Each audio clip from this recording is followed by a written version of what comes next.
کیا بچہ جھولے میں سو رہا ہو تو سامنے پلوں کو آڑ رکھ کر نماز پڑھ سکتے ہیں کیا؟ چاہے بچہ ہو کہ کوئی بڑا آدمی ہو، اگر بندہ قبلے کی رخ میں سو رہا ہے اور اس کے پیچھے کوئی کھڑے ہو کر نماز پڑھتا ہے تو کوئی حرج تو نہیں ہے، لیکن اہل علم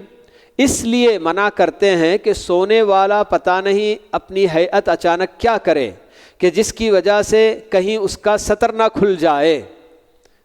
کہیں بے حرمتی نہ ہو جائے، یا کوئی ایسی آواز، کوئی ہوا وغیرہ خارج ہو کہ جس کی وجہ سے نمازی کی نماز میں خلل ہو، تو اس لیے کہتے ہیں کہ نماز سونے والے کے پیچھے کھڑے ہو کر نماز نہ پڑھیں بول کے۔ لیکن اللہ کے نبی صلی اللہ علیہ وسلم سے ثابت ہے کہ آپ نماز پڑھ رہے ہوتے ہیں اور قبلے ہی کی رخ میں مائی عائشہ رضی اللہ عنہا سو رہی ہوتی ہیں،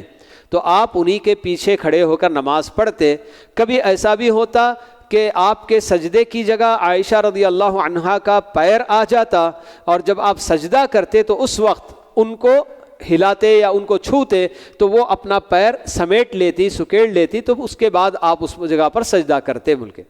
تو اس طرح سے سونے والے کے پیچھے کھڑے ہو کر، درمیان میں کوئی سو رہا ہے، بڑا ہو کہ بچہ ہو، اس کے پیچھے کھڑے ہو کر نماز پڑھنے میں کوئی حرج کی بات نہیں ہے۔